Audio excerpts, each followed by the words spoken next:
Grįžtame į studiją, šiek tiek šįryt mūsų susitikimas kitoks, studijoje vyrų stiliaus konsultantas ir šiandien galiu pristatyti jau knygos idealiai tinkantis kostiumas autorius Algirdas Gricius mūsų studijoje. Labas rytas, Algirdai. Labas rytas. Tai pirmiausiai sveikinimai, debiutinė knyga, iš tiesų ir mano pirmas klausimas toks, jeigu būčiau prieš 2 metus uždavusi klausimą, Algirdai, ar planuojat savo patirtis ir žinias iš praktikos sudėti į knygą, štai tokią knygą, kokia jie yra šiandien, idealiai tinkantis kostiumas vyriško stiliaus gidas nuo kaklaraiščio iki batų.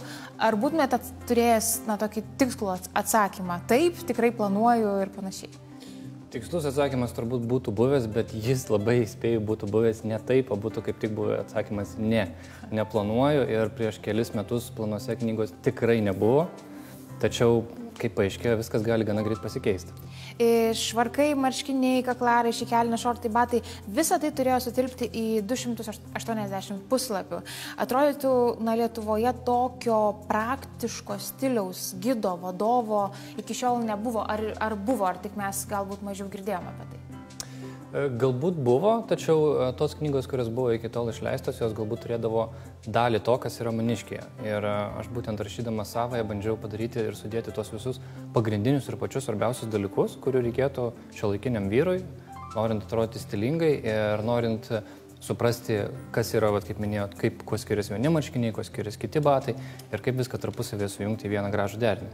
Visada klausiu knygų autorių, apie kokį skaitytoją, apie kokį vyrą galvojot, kai rašėt tuos patarimus ir visą ABC, pavadinkim tai. Visa ABC kilo iš mano asmeninės patirties, nes šito dalykų domėtis pradėjau gal prieš nepilnus 3 metus. Ir visą tai, kad čia sudėjau, yra tai, su kuo aš pats susidūriau tuo metu, kai pradėjau to domėtis. Tai yra informacijos stoka, teko skaityti labai daug internete, be abejo, ne lietuvių kalba, užsienio portalai, užsienio tinklaraščiai. Rinkau visą tą medžiagą, ją dėjau į savo tinklaraštį, į vyrastilius.lt, tačiau į knygą sudėjau dar daugiau ir iš tikrųjų čia yra ir tai, ko nėra tenai. Labai. Ar būtų galima knygą suskaidyti tam tikras dalis, kaip ji sudaryta?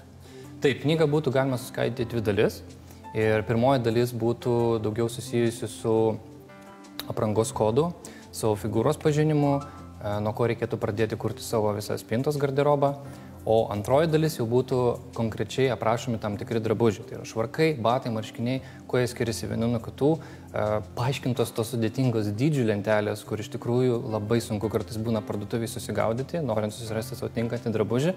Tai visa tai tenai irgi yra. Ir manau, tuos kartus, kai pirmieji tie kartai, kai bus, su ta knyga bus galima nueiti kaip beveik su vadovėliu, kaip su paruoštukė, su kuria bus galima nusipirkti lengviau savo tinkančius drabužius. Aš pasidžiaugiau skaitydama knygą, kad tam tikrų patarimų mes iš tiesų suteikėme ir Labo ryto žiūrovams ne kartą. Ir apie raštus, ir apie kaklaraiščių rišimo mazgus, ir apie tos pačius batus nemažai kalbėta čia studijoje. O apie figūros tipą mes galbūt kažkaip nespėjome pakalbėti ar iki šiol, bet ar teisinga manyti, jog figūros tipas ir idealiai tinkantis kostiumas, drabužis niveliuoja tarpusavyje? Taip, tikrai taip, nes kostiumas yra ko gero labiausiai pretenzingas vyriškas drabužis ir jis turi būti labiausiai pritaikytas prie kūno sudėjimo, prie figūros tipo. Ir ne tik tai, tačiau vieni kostiumai labiau tinka vienam kūno sudėjimui, kiti kostiumai tinka kitam kūno sudėjimui. Pavyzdžiui, tarkim, 2 sagų kostiumas, jisai labiau tinkantis yra aukštesniam vyram, platesnio kūno sudėjimo vyram, kai tuo tarpu, jeigu esate šiek tiek apkūnokas, jums puikiai tiks, tarkim, vertikalios dryžius turintis kostiumas, kuris ilgins ir suteiks vizualiai lieknumo. Tai žodžiu, kai moteris sako, kad vyrams reikia kostiumo ir čia išspręstas visos figūros problemos, yra visiškai netiesa ir mitas. Kostiumas išsprendžia, dažniausiai išsprendžia, tačiau kaip aš visuomet sakau, kad ar kostiumas, ar bet kokia kita aprangos dalis, svarbiausias dalykas, į kurį reikia atkreipti dėmesį, kaip jisai guli. Dalykinė išvaizda ir apskritai aprangos kodai, kurie bent jau pastarai tikrai 5 metį mėgstama nurodyti aprangos kodą, kai gauname pakvietimus į vakarėlius ar renginius. Ir vėlgi moterims atrodo tenka sukti galvą, kokią čia suknelę, kokteilinę ar čia vakarinę reikia pasirinkti, bet lygiai taip pat reikėtų turbūt galvą pasukti ir vyrams. Algirdai, koks aprangos kodas dažniausiai jūsų nuomonė tampa vyriškiams iššūkiu? Galbūt du išskirčiau. Tai yra ne tiek aprangos kodo, kiek situacijos, kuomet reikia apsirengti.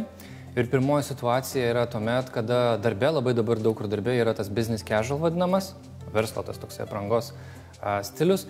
Ir labai dažnai vyrai nežino, kiek tai yra, tarkim, oficialu, ar kiek tai yra kaip tik kasdieniška. Ir galima surasti labai didelių kraštutinumų, tai yra vieni vos netinė susiplyšusiais džinsais ir kažkokiu nukarusiu mygstuku, kai kiti vos nekeliauja su kostiumu. Ir pabandžiau būtent šitą apibrėžti, kas tai yra tas aprangos kodas ir kaip reikėtų optimaliai rengtis. Ir kita vieta, kaip minėjau, tai yra kai būna koks nors proginis renginys. Vėlgi vyrai irgi dažnai nelabai įsivaizduoja, kaip reikėtų rengtis, ar užteks tik tai megztukų ir marškinių, ar galbūt reikėtų pasirinkti kostiumą. Tai šitas dalis irgi aprašiau ir išskirtas yra netgi ir kokteilinis aprangos kodas, kuris dažniausiai, ko gero, būna šiek tiek oficialesnių vakarėlių metu ir kaip reikėtų rengtis ir kuo jisai galbūt skiriasi nuo to verslo aprangos kodo, kai yra tamsus kostiumas, balti marškiniai ir kaip išsiskirti ir atrodyti truputėlį kitaip, negu kad darbe atrodai vakarėlio metu. Na, jūs domitės tikrai išsamei stiliumi, vyriškų stiliumi. Kokią klaidą išvydus labiausiai taip trūkčioja akis, nerviškai pamačius? Bent jau man tai yra turbūt visos susektos sagos, nes, jau atrodo visi ir tinklaraštininkai, ir knygų autoriai jau šiek tiek pramokė, net ir moteris patarti, kad atsisekite tą paskutinę sagą vien dėl to, kad išsilygina kažkaip, ar net tas visas vaizdas bendras. Čia mes apie švarką kalbam, taip, ne apie marškinius ir visas sagas galima atsisakyti. Tai saga galbūt ne man iš tikrųjų asmeniškai labiausiai, kuris nepatinka dalykas, tai yra per ilgo švarko rankovės. Ir netgi vestuvių nuotraukose kartais, kai žiūriu, ir vyrai tas rankovės tiesiog būna toks jausmas pasidarė, kad jie valys ar tai langus savo automobilio, ar tai galbūt stalą nuo kažkokių tai nešvarumų ir tos ilgos, nuo trupinių galbūt, nežinau iš tikrųjų, kaip yra, bet būtent per ilgos švarko rankovės, galbūt jeigu taip išskirti, be abejo yra daugiau ir nuo daugiau tų klaidų, matakis kartais patrūkčia, bet per ilgos švarko rankovės, manau, labai suprastina viso kostiumo vaizdą ir bendrą apskritai derinio ir visos eilutės vaizdą. Na, bet jeigu, pavyzdžiui, tarkime, vyrui tas kostiumas reikalingas, vieną kartą, gerai, 2 kartus gyvenime, bent jau jisai taip sako, jį geriau pirkti, nuomotis ar pasisiūti? Čia yra irgi atskiras knygoje skyrius. Aš galvoju, vieną sakinį gal rasiu.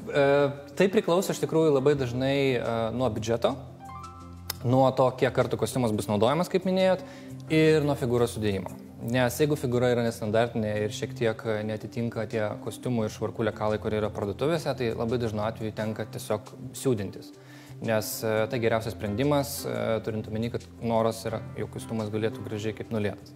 Jeigu tinka parduotuvėje kostiumai, tiesiog apsivilkus sutampa figūra su kostiumo lekalu, kodėl ne, tada tikrai galima pirkti. Ir taip yra tokių žmonių, kurie faktiškai apsivilka kostiumą parduotuvėje ir jiem nieko beveik nereikia daryti. Tie laimingieji, kaip aš vadinu. Modeliai. Modeliai tiesiog matyt pagal jų kūno sudėjimą yra suformuoti patys švarkai. Va. O be abejo, jeigu tas kostiumas tik vienam kartui, tikrai vienam kartui ir nėra labai didelio noro atrodyti nuostabiai ir fantastiškai, nors vestuvių metu, kas dažniausiai būna, nuomoja kostiumus, kaip tik tas noras turėtų būti atrodyti nepakartojimai, nes tas nuotraukas tikėtina, kad ko gero... Ne tik jaunoji nori nepakartojimai atrodyti. Taip. Ir matys abu kartu. Abu kartu matys, dėja, bet kartais visas dėmesys į jaunąją ir jaunikis pamirštamas. Na, ko galima palinkėti knygos skaitytojai? Knygų skaitytojai turbūt norėčiau palinkėti, kad nors knyga ir 280 puslapių ir čia tikrai dar ne viskas, ką aš norėjau sudėti, galbūt kažkada ateityje bus tęsinys, neatmetu iš tos galimybės, bet svarbiausia suprasti, kad susipažinti su vyro stilium, su vyro apranga, kaip viską sudėlioti, kaip viską padaryti, kad atrodytų gražiai, tikrai nėra mokslas.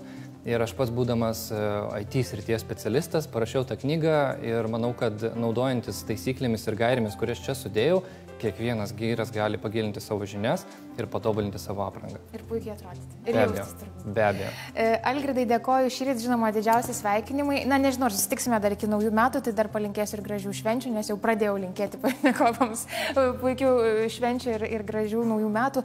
Tad iki kitų kartų ir, žinoma, ačiū, kad šįryt atvykote į mūsų studiją. Ačiū.